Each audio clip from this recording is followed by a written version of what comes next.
I love the whole model. I love what you're supporting. You're supporting those brokerages in dominating in their local markets, in providing technology services, bringing them the latest and greatest. I mean, America is a land of opportunities, but it's also, if you think about it, go back in history, everyone came from somewhere that ended up in America, including all three of us here right now talking, right? That's all right. of us came from somewhere. I have many, many mentors, because one thing I also learned is that there's three ways we learn as humans, okay? One is considered the easiest way to learn is by imitation. You imitate somebody. If someone figure out how to do something, just why reinvent the wheel? Go learn from them. This is why you get coaches. This is why you get mentors. This is why you get people who show you how to do things. In school, it's called cheating. In life, it's called sharing. Why reinvent the wheel, right? The second way is considered the hardest way to learn is by experience. Okay, this is only you going through it will you learn it, and this is why people come from hard background challenges. Have a saying, right? What doesn't kill you makes you stronger. It's so true, because if you can survive through it, it made you a better person. All right, welcome to the Top Real Estate Influencers podcast with your hosts, Alex Montalenti and Mauro Hurley. Today, we have Long Doan on the call from Realty Group. He's also ahead of the Indie Broker Group. What's the name of the Facebook group? The Indie Broker Network on our Facebook group. Awesome. And that's a group of independently owned brokerages. And I love the whole model. I love what you're supporting. You're supporting those brokerages in dominating in their local markets, in providing technology services, bringing them the latest and greatest. And what I love about you is that you actually show up on social media. You're very active. You share about your journey, you share about your life, you share about tools. You're standing for everybody being successful, not just your own company, but while you're expanding and you have a really large brokerage yourself. But I love all that you're really out there. So we wanted to have you on the show. Thank you for having me. I'm excited.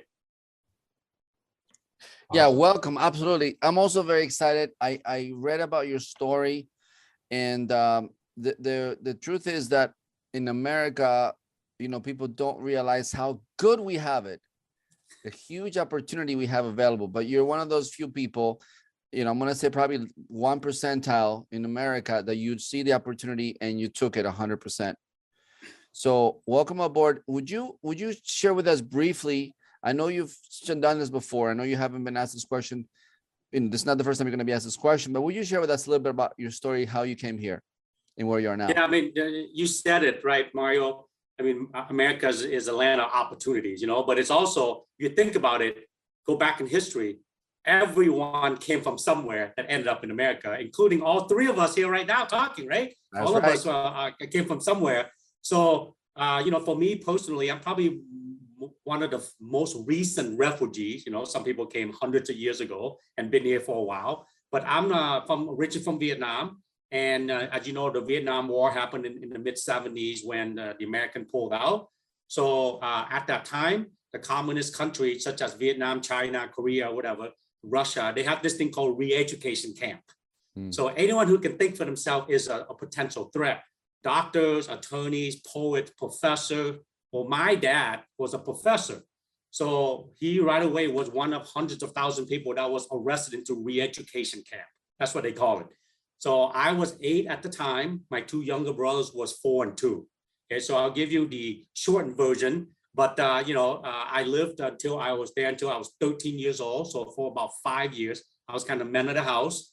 Back then, it was called the rationed period in Vietnam, which means the government control everything and they give you what they give you. Even if you have money, you can't go buy anything, So for me, every day after school, my mom was working 2 jobs. We lived with my grandparents because in our culture, the oldest in the area, live with your parents. That was my dad. So every day after school, I'd line up in 2 to 3 hours in long line, hot, heat, humidity. Mondays, probably get a ration for a family of rice.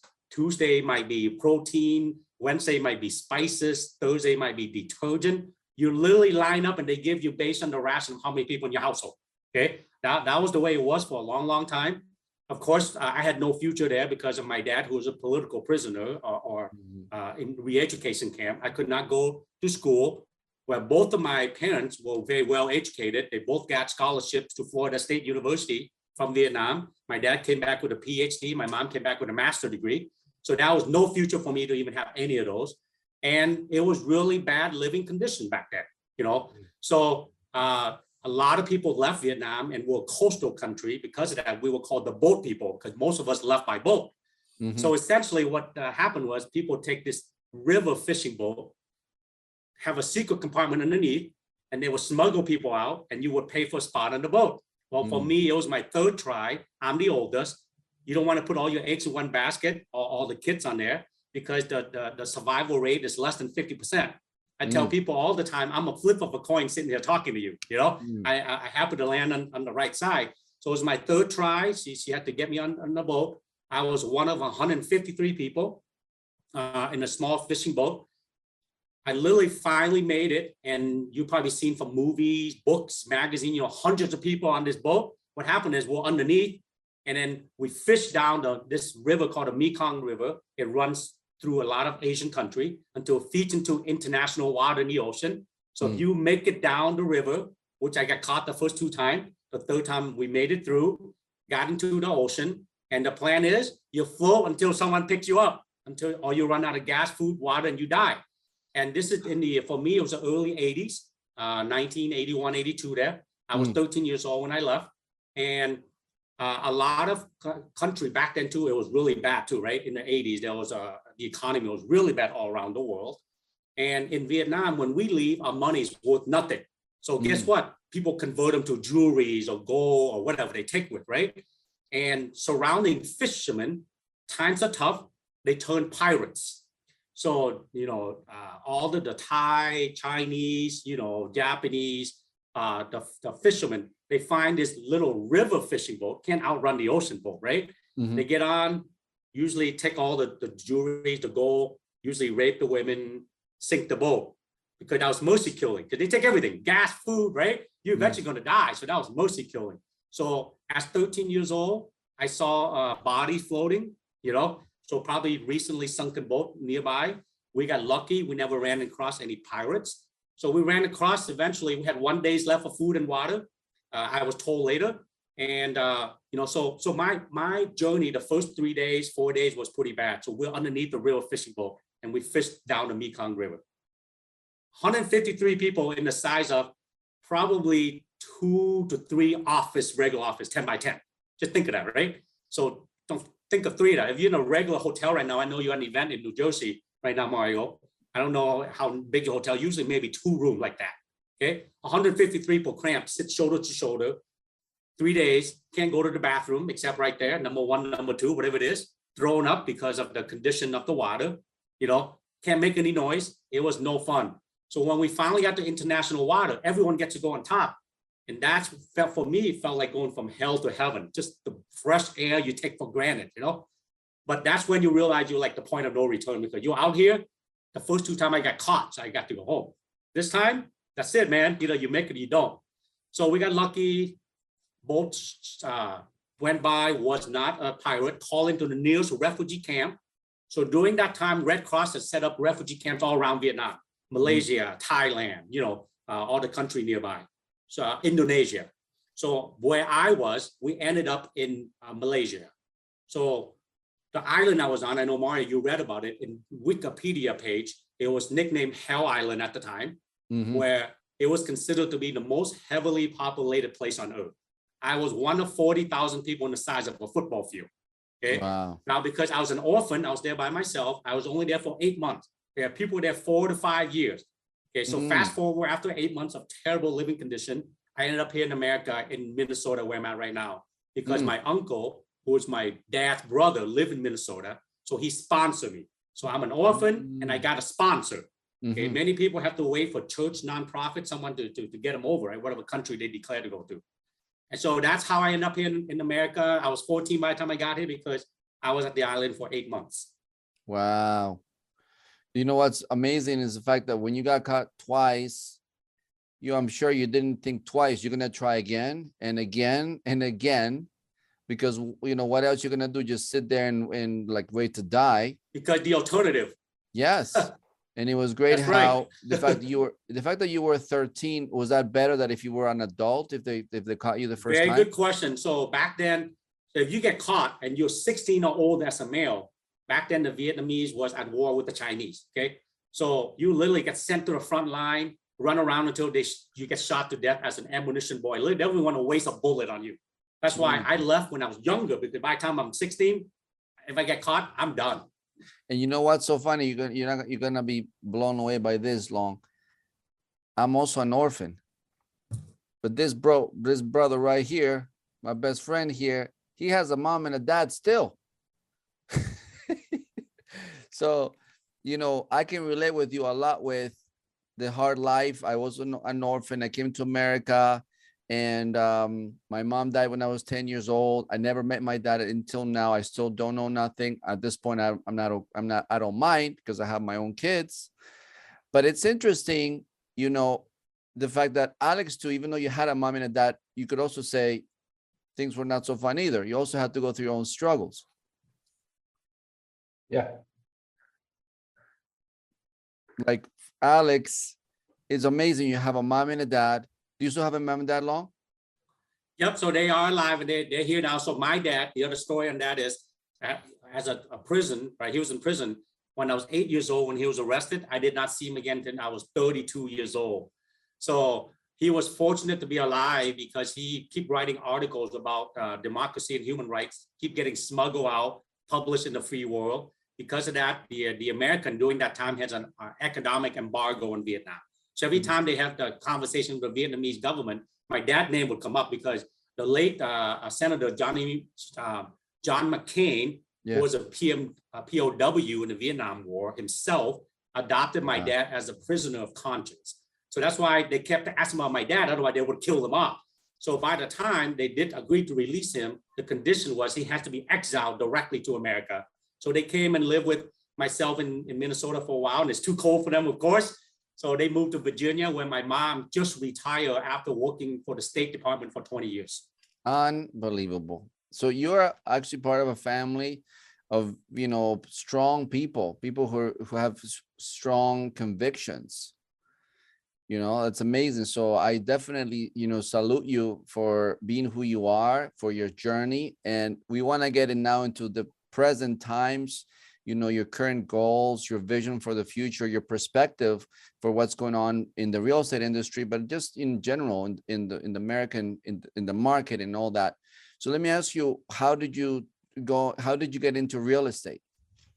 Yeah, so I got here, and my younger brother luckily made the same trip and made it too. He ended up in Indonesia, right? So at the first few nights at camp, I didn't sleep very well, because I wake up to rats the size of my puppy now, because of the living condition. Well, he was in Indonesia. He had a lot of snakes. So luckily he had no rat, because the snake eat the rat, but he had a lot of snakes. So I'm telling him, I don't know which one's worse, snakes or rat, So he made the trip 2 years later, and luckily also made it. So when he came to America, at the time I was now 18, so I'm grown up. I appreciate my aunt, uncle helped raise us. So we moved out. I raised him from 8th grade to high school, 8th grade to 12th grade. I worked 3 jobs. I went to University of Minnesota. So in my last year there, they have this job fair during the spring. So I went to a job fair and I got hired, and I started my first 15 years. I was on the mortgage side. That's how I started. And my last 15 now, going on 15, I'm on the real estate side. So both are very similar. But I got into mortgage first, and then real estate the last half of my 30 years career up to now. So that's how I got into real estate. That is really cool. I'm also hearing in your story that you have a very strong work ethic. Yeah, I think we all know, right? Talent is actually sometimes work against you. We have a saying that success is the biggest enemy of growth. When you're doing well, sometimes you just become complacent, you know what I'm saying? Mm-hmm. So because of that, hard work will outperform talent anytime. If you have any talent, hard work is even better. So I don't think anything can replace hard work, but all of us, where we came from in our background, we know that, right? You work hard, especially here with the opportunity, you work hard. I share my story a lot because I want to tell them, if I can freaking do it, anyone can do it. You just got to put in the work.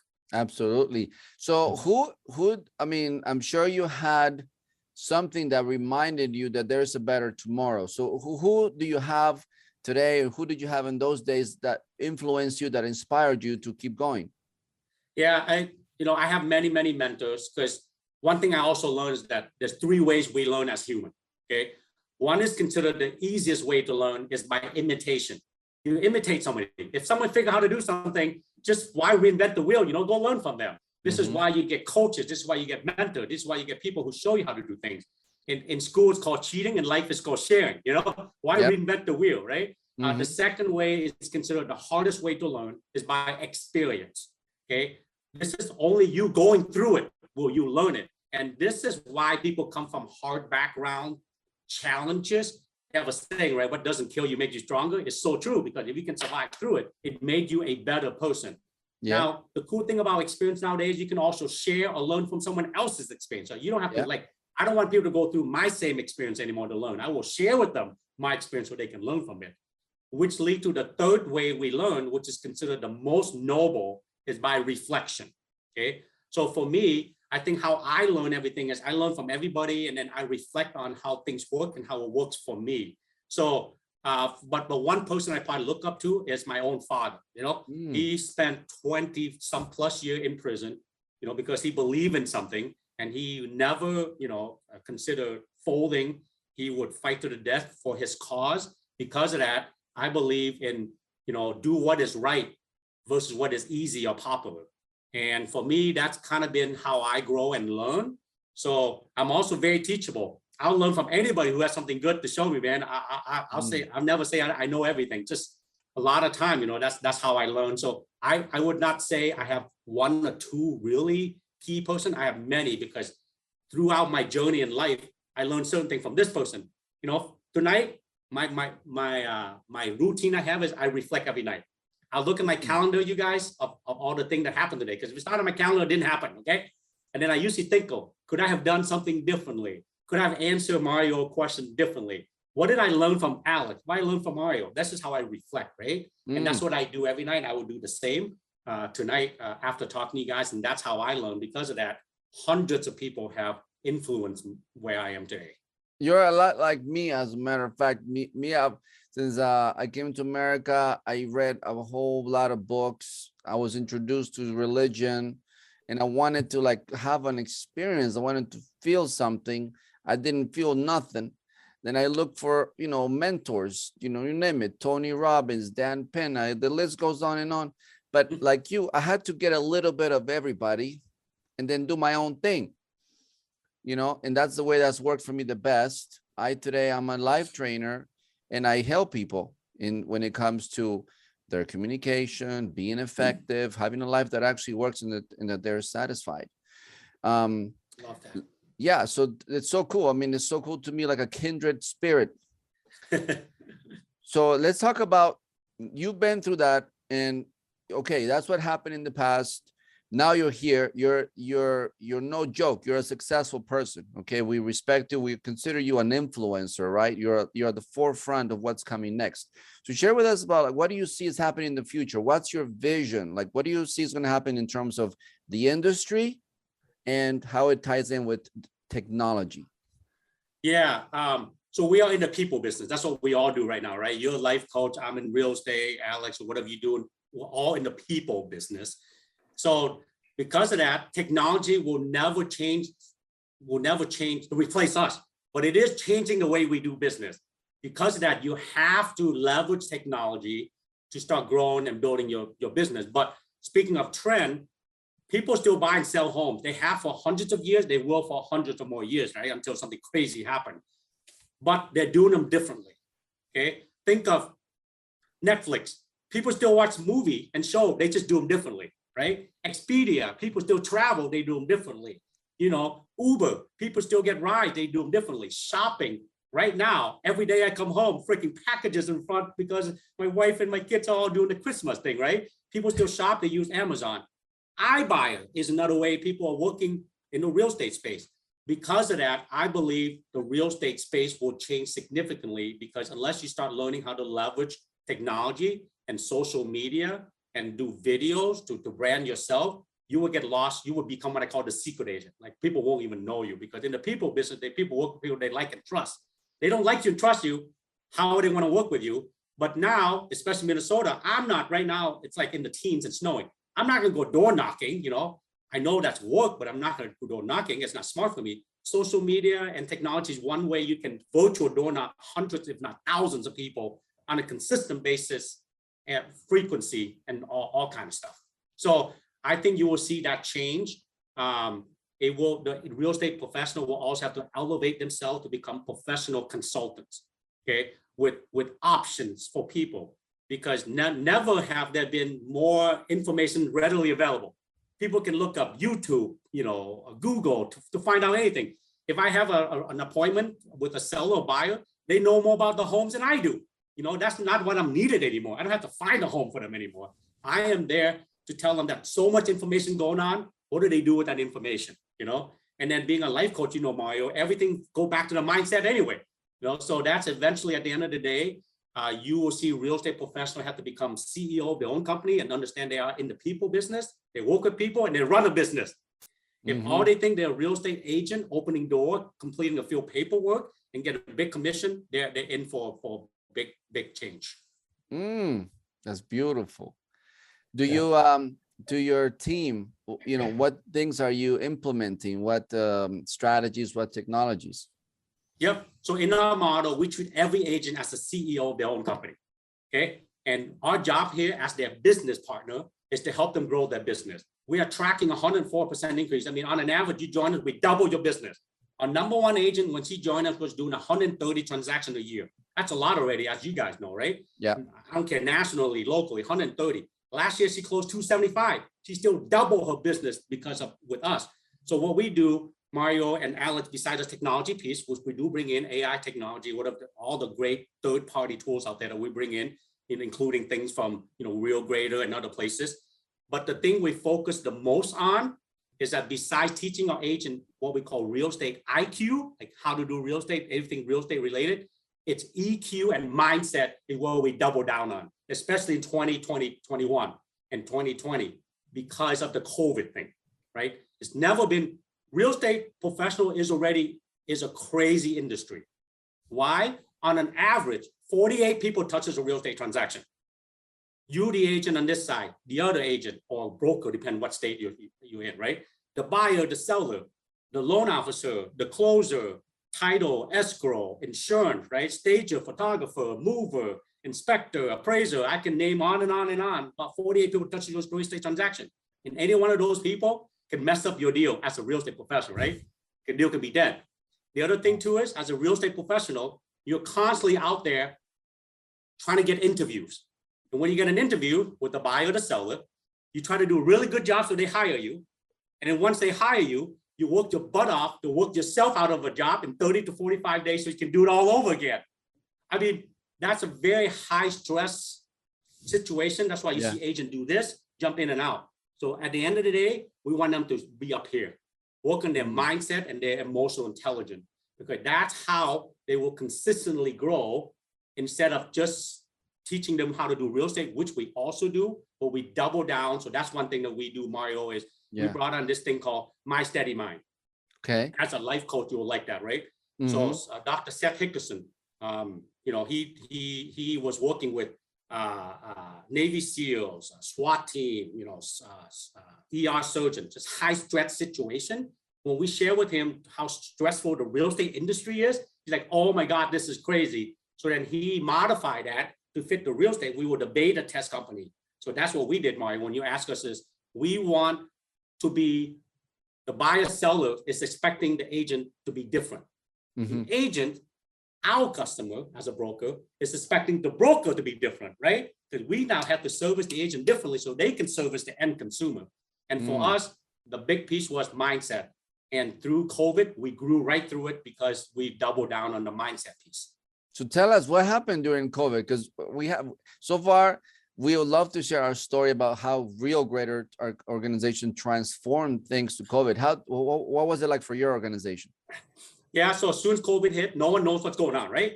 I mean, some state, Minnesota, luckily, real estate was considered an essential business, but I have friends all over the country. California was shut down, New York, New Jersey, some state was just a lot more different. So agent was unknown. They don't know what's going on. They're like, oh my God, this is it. It's Armageddon almost. So right off the bat, we had meetings right off the bat. We've been actually was using Zoom. We do training 2-3 times a week in person, but we've Zoom all of our training. So because of that, before Zoom became cool, we were already using Zoom. So when COVID hit, the only adjustment we tell people was just stay home and jump on Zoom meetings and Zoom training. Okay. So we had this meeting right away, right in our mindset. We said, okay, we're in the people business. As real estate professional, we are the leaders in our community. So more than ever now, our people need us. So all you guys reach out to your database. Okay. Number one, you yourself need to work on your mindset. And we did all that with them. Yeah. Reach out to your database, not to sell anything, but to check in on them. Because when this thing is over, and it will be, you already see things changing, right? Yeah. You want to be remembered for what you did during the bad time, right? Not just disappear on them. So all agents call their database, just like we recommend to them. How you doing? Just checking in. Are you okay? The kids okay? We also learned right away, the connectivity rate increased by 500% because people are all home. All they do is talk to their kids. They actually are happy when someone calls them, an adult to talk to, you know? So now they're having real conversation and they check in. Hey, that's great. Oh, hey, by the way, my sister thinking about selling home right now. Should she even do it or not? Also now agents telling us, well, just because we check in, our business actually doubled. So all of our agents actually ended up growing the business versus a struggle. So that's when we realized we were right about the power of mindset. So we tell people, just reach out, don't sell anything, check in, and then have the right mindset to get through all of this. So I got a question for you. The agents that you talk about that doubled their business, like this one female example that you gave, if they hadn't implemented the mindset, how much less business do you think they would have done? They would struggle, probably shut down. By the way, her name is Artemisa Boston. So Mike Bernier, Mike is my business partner. Mike Bernier and I, she work with us now. She is the #1 Latino agent in the country. Okay, she won that with NAREP. Okay, so that's who she is. But you hit it on the nail there, Alex. We see high producing agent in our market that's not with us struggle and pretty much just shut down. They think, this is it. I can't. How can I show a home if I can't go in? How can I even talk to somebody? Well, that's a challenge. What's the solution? You can only control what you can't control. Just because COVID is there, you're not shut down. Now identify the challenge and then come up with solution and keep moving forward. Wow. That's funny. It's like every industry leader that we interview, I would say the common trend for success is the mindset, the personal development. It's all of that. It's not like what actions are you taking in your business or like, what are you doing with technology or what are you doing with this? It's really this mindset piece. And for us, it was the same kind of thing, like whatever coaching that you listened to or whatever, download you got or whatever it was during COVID, similar thing for us. We couldn't go to real estate offices. We couldn't provide our services. And we said, well, how do we make ourselves Corona proof? What kind of mindset do we have? We said, we have to be there for our agents. Let's give it away. So we just did free education. And that's actually, in the end, we connected with all these agents who are at home, provided all this great education to help them stay in the business and grow their business. And then our business tripled as a result, but it actually wasn't even our intention. We were thinking like, what are we gonna do? And like, how can we help? And then it's crazy. It's crazy. Well, that's why all of us said we're like kindred spirit, right? We all think the same because I personally, and that's what our core value, right? Help others achieve their dreams and you will achieve yours. If that's what you look at to make sure you help the people, everything else will fall into place. Yeah. On that note, I would love to know, it's super crucial for me to know, like, what are the things where I'm strong at? What are the things that I'm proud of? What are the things where I know I need to get somebody else to help me with it? So what would you say are your qualities within yourself that you're proud of? Yes, we actually do that with all of our agents when we sit down. We don't call it coaching, we call it consulting, right? If you want a one-on-one with Long or Mike, we'll sit down 30 minutes, an hour. Some people do once, twice a year, some quarterly. And if they have not done one, we will walk into what we call a SWOT analysis. SWOT, as you know, strength, weakness, opportunity, threat. Strength and weakness is you internally, opportunity, threat is external, right? So for me personally, I'm always working on whatever, but I would say my strength or superpower that I come to understand is that I'm really good with emotional intelligence, like mindset, like I believe that everything starts here. So I know Alex, you and I met in person. I met you, Mario. You probably can't tell from Zoom or whatever, but I look like I'm in pretty decent shape. People always tell me, man, you must work out a lot. You must eat right. I'm like, No, I eat. People ask me, I'm like, I'm on a seafood diet. Why is that? I see food I eat. I'm that way. But I think weirdly, scarily, I think because in my mind, I think I'm in good shape. I am in good shape. I actually think mindset is that important. So for me, I think my biggest strength is my mindset, that there's nothing I can't do. Okay. But number two is it's my emotional intelligence. It's relationship management. Yeah, I have a large leadership team here. I could not do this by myself. All the great partners and people here, right? We have 700 agents. That's my greatest skill, is I'm really good with identifying people and connecting with them, because I believe in the people business. I call it the culture code. There are 3 reasons why people are with us and they stay with us. One is they want to feel safe. When they're with Alex and they're here, man, they feel safe here. We're not going to take advantage of them. We're going to do something bad to them, right? Number 2 is they want to feel connected. That's something I'm really good with, connecting with people. When I get to talk to people, they usually tell me, man, I don't tell anyone that, but I'm telling you this, So it's got the connection with the people. And the third is the share future. Okay, I'm really quickly identify where they're going. I want to make sure I'm in alignment with them. If not, I'm not wasting their time, because I don't want to go north, they're going south, right? I don't want east to go west. So people are here because they see where we are taking them is where they want to go as well. And what are the common things you hear from your team? Where do they want to go? They want to help themselves and help other people. And at the end of the day, the common theme is personal growth. Because in our line of work, you guys, we do not show up to work. We turn on the switch and we punch in to go to work, right? We are constantly working in who we are as a person. If we don't grow, our business will not grow. So everything has to start with us internally to grow first. And that's the shared future that people see here with us, is we want to focus on personal growth. What's the average age in your team? We average 15 years of experience here. So we have agents who've been around for a while, but we do have your 1/3, your millennial, 1/3, your baby boomer, 1/3. So we're actually very diverse. As a matter of fact, speaking of diversity, we speak 25 languages here. Because, we're in the people business, right? So you got to have the variety and diversity. Wow. What, 25? That's right. There's no language barrier here that I haven't found yet. Oh my gosh, that's amazing. So Awesome. do you have any projects, any things that you are planning that you're going to be launching?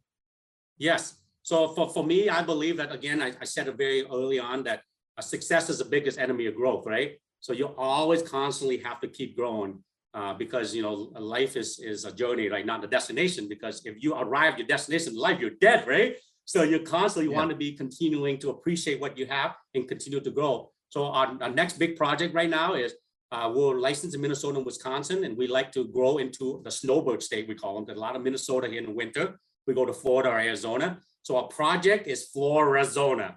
It's Florida and Arizona. Okay. That we're going to be going into. That's a very short-term project that we have on the horizon right now. Beautiful. The other thing is, I like to also get our agents always to be ahead of the curve.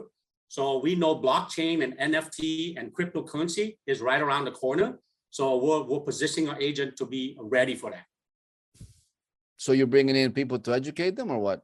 Yep, NFT, blockchain, cryptocurrency. We want our agent to be the first in our market to do this kind of stuff when we're ready. Sounds like agents that are going to be watching this podcast may want to give you a call.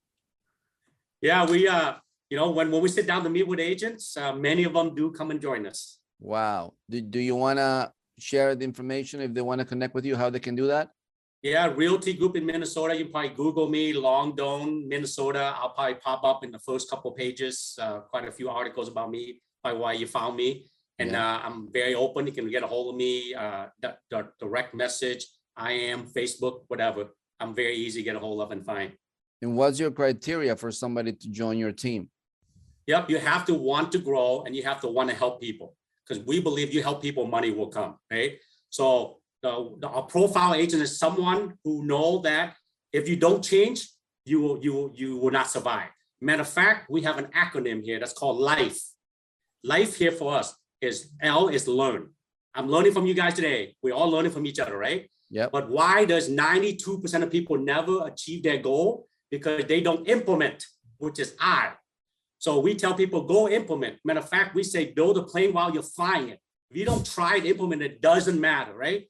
Mhm. But by implementing, you have to expect to fail, which is F. Okay, because on your way to success, you will pass many, many, many failures. I failed so many times. That's because you don't learn when you succeed, right? You don't learn when you fail. And because of you fail, only then will you learn and evolve, which is E. So learn, implement, fail, evolve. That's a circle of life here. And that's what I tell our people here all the time. That's beautiful, and I wish, but like Alex, definitely, Long, would you be willing to come and be our guest at one of our company meetings? Because we are in that same boat, and we have been preaching to the non-existing choir about how important this is, the mindset. Yeah, I would love to. I've done many of these, and I'll tell you why. Yeah. All of our agents and people on our team, they're like our kids, right? I don't care how old they are, how long they're in the industry. They're constantly trying to do as least as possible to get away with stuff or whatever. And how many times, if you have kids, you'll know, how many times they'll come home and say, so-and-so parent said this, it's awesome. I'm like, I've been telling you that 10 years. Yes. So it's always good to hear from somebody else. And I've invited you guys to my meeting. I'm willing to do for your meeting. Yeah, I've done that many times. that's so true. Perfect. You need that other person to come in and say something. Say the same thing that you probably verbatim, but all of a sudden now it's a great idea. So now let's expand like to the nation. So people who are in your team sounds like they're in good hands, and sounds like they're getting the proper stimulation for their growth and evolution. What would you recommend for other agents all over? Like right now, I'm seeing lots of agents. There's over 8,000 people coming here, right? Yep. Not all of them are on the same track. Some of them are still avoiding basic things. Like they come by and we tell them, you need to take a look at your online presence. If somebody's seeing you next to another agent online and you have everything looking professional and you have reviews versus somebody who doesn't, who are they going to choose? It's a no-brainer. So what would you recommend to people in this industry? Like what do you recommend they need to be doing right now if they actually want to survive, make it to the next 5-10 years? Yep. So in the people business, people work with people they like and trust. We know that, right? Because of that, you want to be visible because visibility is credibility. Visibility is credibility. Otherwise, you just be a secret agent, right? Even your friends, your cousin, your friend probably don't know you do real estate. So how do you become visible? Well, you don't have time to go door knock like a politician asking for vote. You have to be more efficient. Because of that, your digital footprint is a big, big, big deal. You have to know when people Google you, look you up, what kind of picture do you have on Facebook? What kind of things you have? You have to be careful of that. So that's number one. So definitely spend time on that. Number two is hire a mentor or a coach, someone to help lead you there. Because if you don't know how to get there, someone should show you, right? This is, instead of you experiencing it, learning from someone else's experience. That's what a coach would do to guide you. So those are the two things that I would highly, highly recommend, no matter where you are in your career, brand new, been doing it for a while, because guess what? The things that used to work for you 5 years ago may not work today anymore. You got to constantly be growing and learning. That's awesome. That's perfect. Yeah. For all of our folks that are watching the podcast, listening to the podcast, we keep on seeing this guest after guest. The trend is you definitely got to work on being visible, being really focused on providing a value to others. And how you do that, like you said, now you cannot just go knock on doors all the time. It's all about your online presence and doing the videos. So how much videos do you do personally? Yes, so we have a marketing team here that help with videos, and probably more than normal agents. But here's the thing: you want to be authentic, right, and real. Yep. So most people, especially ladies, because 67% of real estate agents are women, right? Yep. Especially ladies, my wife included, don't think they look good or sound good on video, right? And then I tell them, that's what you look like and sound like. Get over it. You want to be authentic. How many times I come and meet people face to face, and I walk in and they're either their Facebook or their business card or they're on the signature line. I come in like, oh my God, what do you do? Use a high school picture? You're like 50 years old, So just be you, be yourself, be authentic. So just build a plane while you're flying it. The first 5, content all around you. You can easily say, I hate when agents only do about their just close, just listed, just whatever. Yeah. You have to also share about you, what you do in your life, what organization you belong to, if you're a church person, if you Mhm. like to work out. People want to know who you are, you know, so they can identify with you. That's Yeah, beautiful. I always say, the biggest thing missing on social media for realtors is realtors. Like, Yeah, it's not a billboard for your listings. It's not a classified ad. It's like, when are you showing up?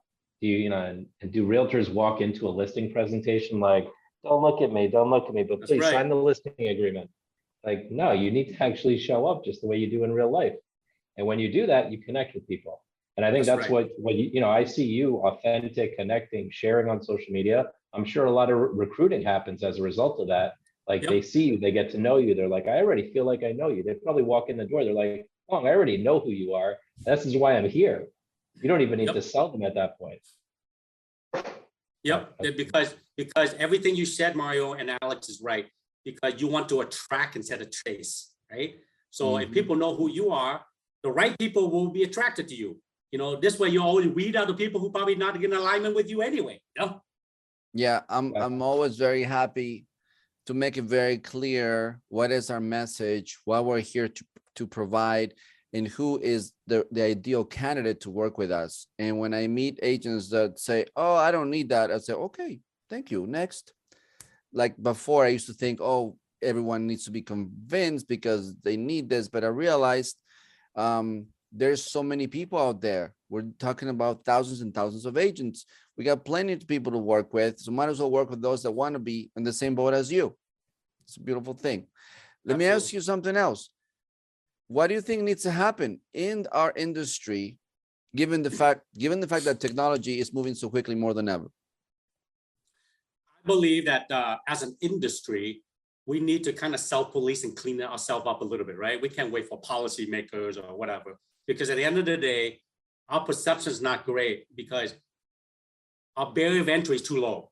And what I mean by that is, I don't know about you, most states, but Minnesota, 90 out of classes, you pass a couple tests, now you're licensed to help people in their largest financial transaction in their lifetime, if not the most complex, right? And because of that, everyone sees their own agent, a friend, a cousin, or a long lost, a brother or something. Yeah. So we need to change the entry level of entry and then improve and make sure that real estate professionals should constantly look for a way to improve personally themselves and grow, because then and only then can they help lead and help other people. Wow, that's huge. That's huge, because when I say this to other agents, I know when we've done the conferences and everything, when I say this, it still right now sounds like it's a weird thing to say.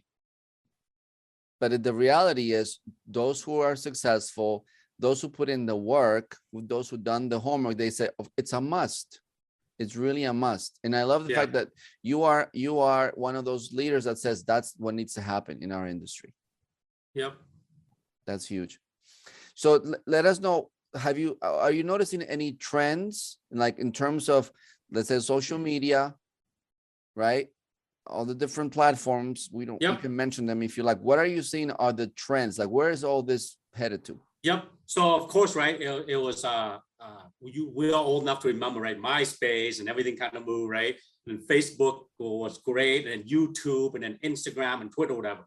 I think TikTok is starting to gain a lot of a lot of traction in the real estate space, especially for us, because TikTok is good for agents, but most are not leveraging it as a broker. So we're one of the very few that are using TikTok right now on the brokerage level, and has helped us generate and get a lot of recruiting and growing the company, because the agent is the user of TikTok are actually liking it, whereas brokers are not. So I think TikTok will be at the social media part. But then again, video, you got to start, because short of in-person meeting, which is not possible all the time, right? Because the new local is now global, okay? So you don't have to, you can be from New Jersey right now at an event and still conducting business with somebody in California, So because of that, you have to be comfortable learning how to use video and social media so that you can be more visible out there and conduct your business electronically. What are your top tips for somebody that says, okay, I hate to do video, but okay, I heard what you said, Long, I'm ready. What would you say? Here's what you gotta do. Yeah, just go ahead and do 1 or 2 or 3, and just throw it out there and build a plane while you're flying it. That's the only time you're gonna get better. Number one. Number two, go hire somebody who can help you do it or show you how to do it. So again, they come all the way back to the mindset, right? If you say you can't, you're right. If you say you can, you're right. You just got to decide that you can and go just freaking do it. And you will fail more than you will succeed. You'll have way more bad videos than you will have good video. But guess what? Because of that you're authentic, you're real, and people will want to work with you. This morning, I was walking by one of these booths, and it was I think it was a loan office, and I said, "You guys want to do a TikTok dance with me?" They said, "We're a serious business. We don't do that." I felt so awkward. I didn't know if I should run or try to educate them. Exactly. What would you have said to them? Well, I said, well, then this is why you still have a booth here. If you do this thing right, you won't even need a booth. Right, it's true. That's Exactly. and I mean, love. Yeah, I mean, you got to be on all these platforms. I mean, one thing we heard that was new this year was a broker who had an agent come in for an interview, and the agent goes, "Well, what's your Instagram? Let me follow you." And the broker goes, "Oh, I haven't set that up yet." And he's like, "All right, thank you. Have a good day. See you later. I'm out of here." And same thing's happening with a listing presentation. Like, show me your Instagram. Show me how you're going to expose my property. Oh, you're not on Instagram. You only have 5 followers. All right, have a good day. And the next thing is going to happen with TikTok. It's like, all right, are you on TikTok? Are you driving traffic to your Instagram, to your YouTube? Are you getting exposure out there? You know, what I want to do, Mario, we did this. We started challenging industry influencers in real estate, and like even doing duets with them, right? Like, so, you know, maybe Long, you might see, I might grab one of your TikToks and then do a duet. So me and you are on the TikTok together, but we could build this, like, you know, real estate industry influencer challenges where we're duetting each other, you know? Yeah, I'm in. That's beautiful. Well, Long, it's been really great. This is a very eye-opening conversation. I love your acronyms. I love how simplified you put it. I have to say, you know, people that are working with you, they're really fortunate to have someone like you to lead them and inspire them. And I'm sure your partner is also very happy with you. We wish you continued success. We would like to have you back in the near future for a follow-up conversation, talk about some of the new things that we're seeing coming up in the industry, you know, and also share with you about what we are doing and how we can contribute more to this industry and to every agent that wants to be successful. I would love that. And thank you for having me. Absolutely. All right.